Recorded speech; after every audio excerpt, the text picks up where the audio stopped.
స్క్రీన్లో కనిపించే వంశీకి బయట మీతో బిహేవ్ చేసే వంశీకి ఏమేమి తేడాలు ఉన్నాయి ఏంటి?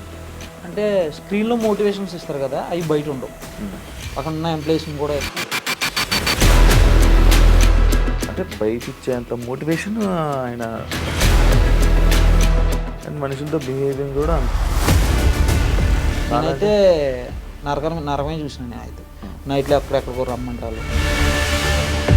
వంశీ అప్పుడప్పుడు నిజంగా ఫార్మింగ్ చేస్తున్నట్టు ఆయనే ఫార్మ్ చేస్తున్నట్టు కానీ లేకపోతే ఇంత సైట్ ఉంది ఇన్ని ఎకరాలు ఉన్నాయని చెప్పి వీడియోలు చేస్తూ ఉంటాడు కదా, అది నిజమైన ఫార్మ్ లేదండి.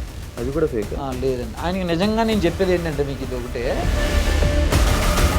నువ్వు ఎందుకు బయటకు వచ్చేయాల్సి వచ్చింది అసలు? నువ్వు బయటికి రావడానికి కారణం ఏంటి అండ్ ఇలా మీడియా ముందుకు రావడానికి రీజన్ ఏంటి? అంతా రాజేష్కి తెలిసిపోయింది. ఇంకా తెలిసిపోతే మళ్ళీ సెటప్ అయిపోయింది. ఇంక ఇది అవసరం లేదనుకున్నాడేమో మరి నాకు తెలిసి. ఏదో ఒకటి చెయ్యాలి ఇన్ని. ఆ టైంలో 1 month అయిపోయిన తర్వాత ఇలా ఒక్కసారిగా బ్రాండ్ అంబాసిడర్ వెళ్ళిపోయి ఇంకొక అమ్మాయి రాదు.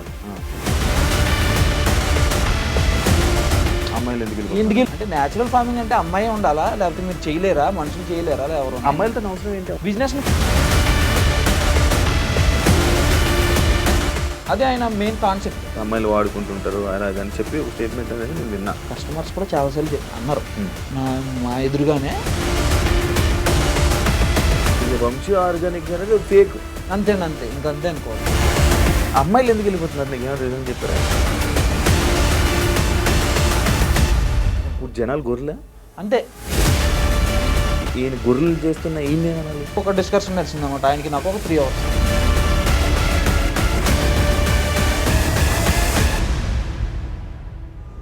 హాయ్ హలో నమస్తే, నేను మీ anchor show. Welcome to iDream media. ఈరోజు మన ముందున్న గెస్ట్ వంశీ ఫార్మ్స్. మనందరికీ తెలిసిందే, కృష్ణ చైతన్య అండ్ వంశీ బ్రదర్స్.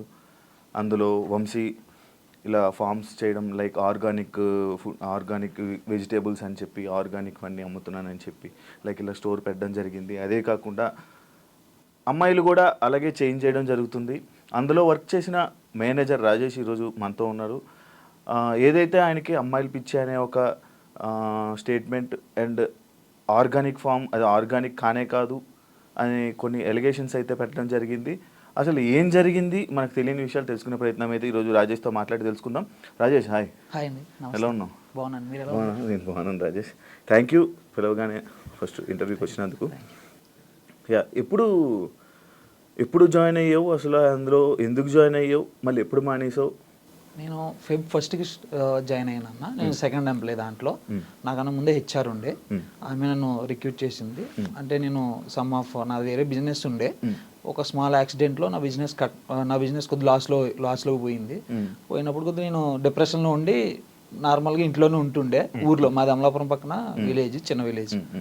అయితే అక్కడ ఉన్నప్పుడే నాకు ఇన్స్టాగ్రామ్లో ఇవి రీల్స్ వస్తున్నాయి వంశీ కృష్ణ సార్. అయితే వస్తుంటే మా సిస్టర్ చూశారు. మా సిస్టర్ చూసి ఏదైతే నెంబర్ ఇచ్చారో ఆయన, ఆ నెంబర్కి మా సిస్టర్ మెసేజ్ చేశారు. సరే అయితే నా నెంబర్ మెసేజ్ చేయగానే ఆయన నాకు కాల్ చేశారు. కాల్ చేసి నీకు ఇంట్రెస్ట్ ఉందా రాజేష్ అంటే వచ్చేసి అన్నారు. నాకు ఫోన్ చేసిన వెంటనే నాకు నైట్ ఫోన్ చేశారు. మా ఊరు నుంచి అప్పుడే ఆయన ఫోన్ చేసిన 15 minutes to 30 minutesలో నేను స్టార్ట్ అయ్యి బయలుదేరి వచ్చాను హైదరాబాద్లో మా సిస్టర్ వాళ్ళు ఇక్కడే ఉంటారు. అక్కడ ఉన్నప్పుడు ఈయనకి ఫోన్ చేశాను వచ్చాను సార్ అంటే. ఆయన వచ్చారు నా దగ్గరికి, లొకేషన్కి వచ్చారు. ఆయనతో జర్నీ అక్కడి నుంచి స్టార్ట్ అయింది మాకు. ఫస్ట్ ఆఫ్ ఆల్ అంటే నాకు ఇలా మేనేజర్ రోల్ అని ఏం చెప్పలేదు. నార్మల్గా జాయిన్ చేసుకున్న తర్వాత ఇలా వర్క్స్ ఉంటాయి నువ్వు అని జాయిన్ చేసుకున్నారు. సమ్ శాలరీ ఒక మాట్లాడుకున్నాము. అలాగే రన్ అవుతుంది. మీ డాడీ ఏం చేస్తారని అడిగారు. మా డాడీ ఫార్మర్ సార్ అని చెప్పాను. సరే అయితే మీ డాడీని కూడా తీసుకొచ్చా, మీ డాడీకి కూడా సమ్ శాలరీ ఇస్తానని చెప్పి మేము మింజాపూర్ స్టోర్లో ఉండేది. లైక్ అంటే ఇప్పుడు నువ్వు జాయిన్ అయ్యేటప్పుడు నేను ఇంటర్వ్యూ చేసి ఉంటారు. నార్మల్ ఇంటర్వ్యూ ఏం లేదు, డైరెక్ట్ సారే వచ్చారు నా దగ్గరికి, వచ్చి మాట్లాడు నార్మల్ గా అదే మిమ్మల్ని కొన్ని క్వశ్చన్స్ అడుగుంటారు. అవునవును. దీని మీద ఆర్గానిక్ దాని మీద మీకు క్వశ్చన్స్ అడుగుంటారు. అవన్నీ వింటున్నప్పుడు మీకు ఆయనకి ఈ దీని మీద ఒక నాలెడ్జ్ ఉందని కానీ లేకపోతే అలాంటివి ఏమైనా అనిపించే? నాకేమీ అనిపించలేదండి. ఆయన ఎక్కువ ఫార్మింగ్ సైడ్ నాకేమీ చెప్పలేదు, నాతో డిస్కషన్ చేయలేదు ఎప్పుడు కూడా. ఒక ఫార్మింగ్ పద్ధతి ఏంటనేది నాకు ఎప్పుడు డిస్కస్ చేయలేదు. మేము ఎప్పుడైతే ఇంజాపూర్ స్టోర్లో తీసుకుని స్టోర్ స్టార్ట్ చేసామో అప్పటి నుంచి కూడా ఆ ఫార్మింగ్ మీద వర్క్ అంతా మేమే చేసాం. అంటే లైక్ మా ఫాదర్ అవే ఏమి కొట్టాలి ఏంటి అనే అన్ని కూడా నేను కషాయాలన్నీ కూడా నేనే తెప్పిస్తుండే. దానికి ఏమి సంబంధించినవన్నీ కూడా నేనే వాటిని ఎక్కడ తీసుకోవాలో అక్కడ తీసుకుని తెస్తుండే. నేను నీమ్ ఆయిల్ కానీ కషాయాలు వేరే కషాయాలు ఏమన్నా సరే నేనే తెప్పిస్తుండే. నీ కషాయాలన్నీ కూడా మనకి మా ఆకుల ద్వారా తయారు చేసినవే, అవేమి దాంట్లో ఎటువంటి మెడిసిన్స్ కలవు. అప్పుడు నాకు తెలిసినప్పుడు ఏమైందంటే కషాయాల పేర్లు కూడా తెలియదు ఈయనకి. నేను అప్పుడు గమనించింది కషాయాల పేర్లు కూడా తెలియదు. అగ్నాస్త్రం అంటే ఏంటో తెలియదు, బ్రహ్మాస్త్రం అంటే ఏంటో తెలియదు, మాక్సిమం నాకు తెలియదు వాటి గురించి.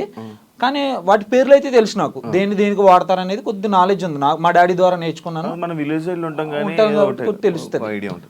ఆయనకైతే నాకు తెలిసిన ఆయన గమనించిన విధానంలో నాకు అసలు ఆయనకి వెజిటేబుల్స్ ఎన్ని రోజులకి వస్తాయి, అసలు ఎన్ని రోజులకి అవి మనకి హార్వెస్టింగ్ అవుతాయి, అసలు ఏ విత్తనం ఎలా వేయాలి, అసలు ఏ విత్తనానికి ఏ పేరు ఉంటుంది, అందులో దేశీ ఏది లేదంటే మన హైబ్రిడ్ ఏది అని తెలుసుకోవడానికి కూడా ఆయనకి చాలా టైం పట్టింది నేను గమనించిన టైంలో. తర్వాత మేము కూడా మూవ్ అయ్యాం. మేము అనుకున్నాం ఇంకా సార్కి తెలియదేమో, సర్లే మనకు తెలిసినంత మట్టుకు మనం చేద్దాం, స్టాఫ్ ఎవరో చూసుకుంటారులే. మళ్ళీ స్టాఫ్ ఎవరో లేరు, ఇంక మేమే ఫస్ట్ స్టార్టింగ్ లో అలా రన్ అవుతున్నాయి మేమైతే ఫస్ట్ లో. తర్వాత గచ్చిబౌలి స్టోర్ తీసుకున్నారో దానికి మొత్తం అంతా డిజైన్ కానీ నాది ఇంటీరియర్ బిజినెస్ అని చెప్పాను కదా మీకు, ఆ ఎక్స్పీరియన్స్ ఉండటం వల్ల మొత్తం అంతా కూడా నేనే చేయించాను వర్క్ అంతా కూడా.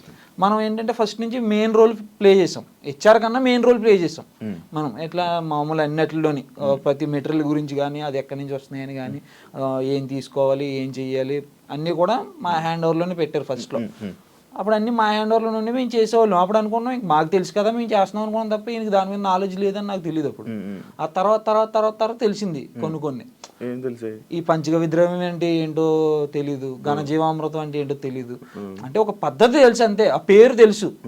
ఎస్పీకే పాలేకర్ మేతల్లో చేసే ఒక పద్ధతి పేరు తెలుసు అంతే తప్ప దాన్ని ఎలా చేస్తారు సేంద్రీయ వ్యవసాయం అనేది ఏంటి అనేది ఆయనకి ఫుల్ ఫ్లెడ్జ్డ్గా తెలియదు.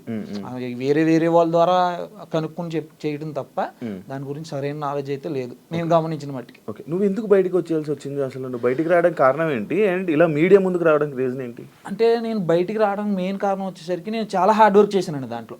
ఎట్లా అంటే నేను ఎప్పుడు కూడా నేను జాబ్ లెక్క చేయలే. ఆయన ఇచ్చే నాకు శాలరీ 30,000 మంత్కి ఇచ్చింది 30,000. నేను ఆ 30,000లో చేసే పని కన్నా నేను డబల్, ఒక వర్కర్ ఒక 9 hours 12 hours వర్క్ చేస్తారు, నేను 20 hours వర్క్ చేసేది దాంట్లో. అంటే ఎప్పుడు కూడా మనది అనుకుని చేసాను తప్ప ఏ రోజు కూడా మనకి సంబంధం లేదు ఇది. ఇంకొకటి ఏ మెటీరియల్ అయినా కూడా తెచ్చేటప్పుడు దాన్ని 10 షాపుల దగ్గర ఎంక్వైరీ చేసి తెచ్చేవాడిని. ఎందుకంటే ఆయనకి తక్కువ అయితేనే కదా ఇన్వెస్ట్మెంట్లో అనేది ఎవరైనా స్టార్టింగ్లో ట్రబుల్ అవుతారు. ఆయనకి అమౌంట్ ఉన్నా అమౌంట్ లేకపోయినా తర్వాత విషయం, మనం ఇష్టానుసారంగా కూర్చోబెట్టి అయితే తేలాం కదా.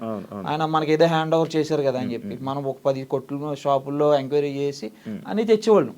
బాగానే ఉంది, ఒక 5 months బాగానే గడిచింది, 5 months 20 days బాగానే నడిచింది. తర్వాత మరి ఆయనకి ఏమనిపించిందో ఏంటో తెలీదు, ఒక చిన్న ఏదో డిస్కౌంట్ దగ్గర వచ్చింది మా ఇద్దరికి. ఒక యాంకర్ ఆమె అంతకు ముందు ఇంటర్వ్యూ ఏదో చేసింది ఆమె, అప్పుడు డిస్కౌంట్ ఇచ్చారు ఆమెకి. అదే డిస్కౌంట్ నేను ఇచ్చాను అనమాట, వేరే ఆమెకి ఇచ్చాను డిస్కౌంట్. ఆమె మళ్ళీ వచ్చింది రెండోసారి, నేను అంతకు ముందు వచ్చాను కదమ్మా మీకు తెలుసు కదా అంటే, ఈయనకి అప్పుడు వేరే బిజీ వర్క్లో ఉన్నారైనా ఫోన్ కాల్లో ఎందుకు లేనా అంతకు ముందు ఇచ్చారు కదా మళ్ళీ ఎందుకు ఏమో, అంతకుముందు ఇంటర్వ్యూ చేశారు కదా కొద్దిగా పరిచయాలు ఉంటాయి కదా వేలుకి అని చెప్పి నేను డిస్కౌంట్ ఇచ్చామని చెప్పా స్టాఫ్కి. ఏమైందంటే ఎక్కడైనా సరే ప్రతి వాళ్ళు స్టాఫ్ నాకే ఫోన్ చేస్తారు, ఆయనకి ఎవరు చేసేది కాదు. ప్రతి దానికి నాకే అన్న ఇది లేదు, అన్న అది పోయింది, సిస్టమ్ పని చేయట్లేదు, వైఫై రావట్లేదు, బిల్లింగ్ సిస్టమ్ పని చేయట్లేదు, ఏది ఉన్నా సరే అన్నీ నేనే చూసుకున్నాను. కాబట్టి నాకు వాళ్ళు ఫోన్ చేశారు, సరే ఇచ్చేమని చెప్పాను. అవి ఇచ్చేమన్న తర్వాత ఆ రోజు బాగానే ఉంది. తర్వాత రోజు నాకు ఒక డిస్కషన్ నడిచింది అనమాట ఆయనకి నాకు, ఒక 3 hours. ఇలా నువ్వు నాకు కోపం రాదనుకుంటున్నావు, అందరి మీద కోపం వస్తుంది. ఆయన ఇప్పుడు కూడా నాతో కోపంగా మాట్లాడలేదు, నేను ఎప్పుడు ఆయనతో కోపంగా మాట్లాడలేదు. నేను ఎప్పుడు ఇష్టంగానే చేశాను తప్ప వర్క్ ఎప్పుడు మేము కష్టంగా చేయలే. అప్పుడు ఎప్పుడైతే నాకు ఈ డిస్కౌంట్ ఇచ్చిన తర్వాత రోజు నుంచి కొన్ని మాటలు అవి నా మీద, నేను కొన్ని ఇక్కడ నువ్వు అంటే మనకి ఇంజాపూర్ స్టోర్ అనేది చాలా లోపలికి ఉంటుంది, అక్కడ కొద్దిగా భోజనం అవి పెట్టాం స్టాఫ్కి. డైలీ నేను ఉండను, ఎలా బయట తినేవాడిని, బయట నాకు వండిందో ఏదో అక్కడ ఉన్న కుర్రోళ్ళకి పెట్టినందుకు నువ్వు ఇక్కడ తీసిన మెటీరియల్ వండేసి వీళ్ళకి పెడుతున్నారు, మీరే వాడుకుంటున్నారు అని ఒక ఎలిగేషన్ నా మీద పెట్టారు. అప్పుడు నేను అన్నా ఏ రోజైనా మీకు నా దగ్గర ప్రూఫ్స్ ఉన్నాయి, నేను ఎక్కడెక్కడ తెచ్చుకుంటానో ఆ షాప్కి తీసుకెళ్తా, నేను ఎక్కడ వెజిటేబుల్ తెచ్చుకుంటానో అది చూపిస్తాను మీకు, నేను ఎక్కడ పాలు తెచ్చుకుంటానో కూడా చూపిస్తాను, అక్కడ ఉన్న ల్యాండ్ ఓనర్ కూడా నేను బాగా తెలుసు, మేము ఫ్రెండ్లీ మూమెంట్లో వెళ్ళేది.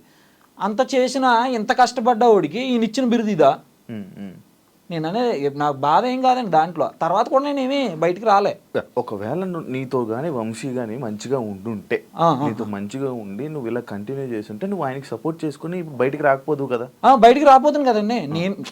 నువ్వు చెప్పవు కదా, అంటే ఎందుకు ఇది ఒరిజినల్ ఆర్గానిక్ కాదు కదా, ఇలా మోసం జరుగుతుంది కదా, బయటకు అప్పుడే రావాలని ఎందుకు అనిపించలేదు? అప్పుడంటే నేను ఏం చేశానంటే సార్, అప్పుడు ఎక్కువగా ఏవైతే ఆర్గానిక్ వెజిటేబుల్స్ ఆయన ఉండేవో ఆయన దగ్గర ఎక్కువ తీసుకునే ఉంటాను నేను. ఆర్డర్ నేనే చేసేది. బయట నుంచి స్టోర్ నుంచి వచ్చి ప్రతి ప్రోడక్ట్ కూడా నేనే ఆర్డర్ చేసేది అక్కడ ఉన్నంతసేపు. అప్పుడు ఎక్కువ నేను ఏం చేశానంటే, ఒక ఐఫార్మ్స్ రంగప్రసాద్ గారు అని ఉంటారు, ఆయన నిజంగా ఆర్గానిక్ ఫార్మింగ్ చేస్తారు. ఆయనే సొంతగా చూసుకుంటారు, ఆయన అన్ని సొంతంగా ప్రిపేర్ చేసుకుంటారు. ఆయన దగ్గర నుంచి ఎక్కువ తెచ్చుకుని ఎవరైతే బయట కంపెనీలు ఎక్కువ తెస్తున్నారో వాటిని తగ్గించేవాళ్ళు. అప్పుడు నేను ఉన్నప్పుడు జస్ట్ ఒక 10 days ముందే ఈ డిస్కషన్ ఎప్పుడు జరిగిందంటే, గచ్చిబౌలి స్టోర్ అయిపోయింది సెటప్ మొత్తం, సెటప్ అయిపోయింది. ఇంక ఈడ అవసరం లేదనుకున్నాడేమో మరి నాకు తెలిసి, ఏదో చెయ్యాలి ఇన్ని. అప్పుడు చెప్పి నేను ఒక 14 మంది ఫార్మర్స్ ఉన్నారు నా దగ్గర అండి, వాళ్ళందరికీ వెళ్ళి నేను చూసి వస్తాను వాళ్ళు ఎలా ఫార్మింగ్ చేస్తున్నారో, వాళ్ళ దగ్గర నుంచి తెద్దాం సార్ మనం. కస్టమర్ కూడా డైలీ పెట్టమంటున్నారు, బుధవారం శనివారం కాకుండా డైలీ పెడదాం, మన కస్టమర్ సపోర్ట్ ఉంది మనకి, మంచిగా చేద్దాం సార్ అంటే ఆయన దాన్ని నెగ్లెక్ట్ చేశారు. నేను ఎక్కువ ఫార్మర్స్తో ఇంటరాక్ట్ అవుతున్నాను అప్పుడే, ఆ టైంలోనే ఫార్మర్స్తో ఎక్కువ ఇంటరాక్ట్ అవుతున్నారు అందరితో మాట్లాడటం. కానీ వాళ్ళ దగ్గర ఏమున్నాయి, మెహదీపట్నంలో గోపాల్ గారు అని, ఇలా సంగారెడ్డిలో ఒక 2 ఫార్మర్స్ అని, వాళ్ళందరితో మాట్లాడుతున్నాను. కరెక్ట్గా ఆ టైంలోనే ఇది జరిగింది మాకు. మరి అనుకున్నాడో లేదో తెలియదు కానీ ఆయన అదైతే ఎలిగేషన్ నా మీద పెట్టారు. పెట్టిన తర్వాత కూడా నేను మాట్లాడలేదు అప్పుడు కూడా. సరే సార్ అన్నాను. తర్వాత రోజు నేను డైలీ గచ్చిబౌలి స్టోర్కి వెళ్ళేది, డైలీ నైట్ 11 o'clockకి వెళ్ళి అక్కడ స్టోర్ క్లోజ్ చేసుకుని అకౌంట్స్ చూసుకుని డైలీ వచ్చి మళ్ళీ 1-2 అవ్వదు నాకు మొత్తం అన్ని చూసుకుని నేను మళ్ళీ పడుకునేసరికి. ఆ రోజు ఒక రోజు వచ్చి, నువ్వు గచ్చిబౌలి స్టోర్కి వెళ్ళిన అవసరం లేదు, నువ్వు డైలీ పొద్దున్న ఇక్కడ 6 గంటల నుంచి సాయంత్రం 7 గంటల దాకా నువ్వే ఉండాలి ఇక్కడ స్టోర్లో.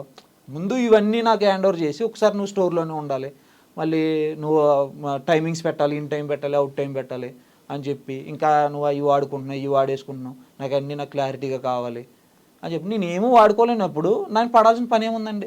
మా మమ్మీ గారు దానికి ఒప్పుకోలేదు. మా మమ్మీ గారు కూడా అక్కడే ఉండేది అనమాట, మేమిద్దరం, మమ్మీ డాడీ నేను ఉండేవాళ్ళు ముగ్గురు. మా మమ్మీ గారు దానికి ఒప్పుకోలేదు అసలు. ఆ మాట అన్న తర్వాత నాకు ఇక్కడ 5 నిమిషాలు ఉన్నాను నేను, అసలు అంత తీసుకోలేదు. ఏదో జీవితం బాగోలేక ఇంత లోపలికి వచ్చి మనం ఉన్నాం, అంత మనం పడాల్సిన పని లేదు ఇక్కడ, కాబట్టి ఇంకో దుక్కు చేసుకుని బతుకుదాం, కూలి పని చేసుకుని బతుకుదాం కావాలితే. ఇక్కడ ఆ మాట అన్న తర్వాత ఇక్కడ ఉండటం కూడా వేస్ట్. మనం ఉన్నా సరే అనుమానం వాళ్ళకి ఇంకొకసారి అనుమానం వచ్చిన తర్వాత, అనుమానం పెనుభూతం లాంటిది అది అసలు, మనం ఇక్కడ ఉండొద్దు అసలు అని మా మమ్మీ గారు చాలా